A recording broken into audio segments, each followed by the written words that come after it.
Well, Trump and Rubio, Hegseth, and the rest of this administration claim that there's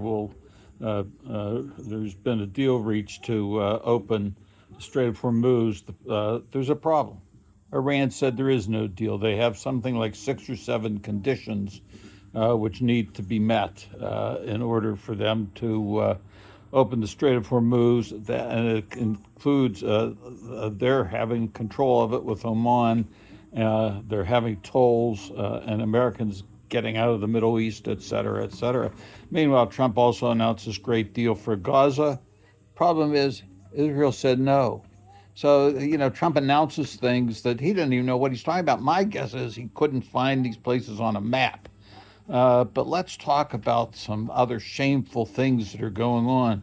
The families of the American sailors stuck on the USS Abraham Lincoln, one of our super carriers that's in the Middle East, met with the acting director of the Secretary of the Navy and others in the last day or so to complain about conditions on the ship where there is feces flowing along the decks. The bathrooms are to put it mildly, filthy. The showers are covered in mold.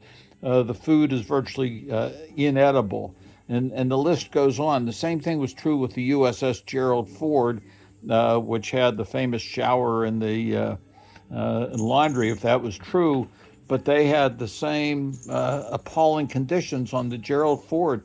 These ships have been, the Gerald Ford was at sea for, I don't know, close to 10 months, and now we have the USS Abraham Lincoln being at sea for so far about 9 months, and that's not what they're intended for. They're intended to be serviced, to be retrofitted, and be at sea maybe 4 or 5 months at longest.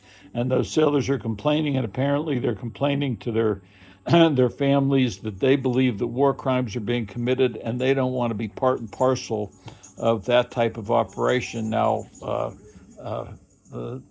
meanwhile, Pete Hegseth is saying, well, all this gets solved if the Blue Angels or the Thunderbirds, whoever they are, fly over U.S. populated beaches at 100 feet to scare the hell out of people, that this will improve morale.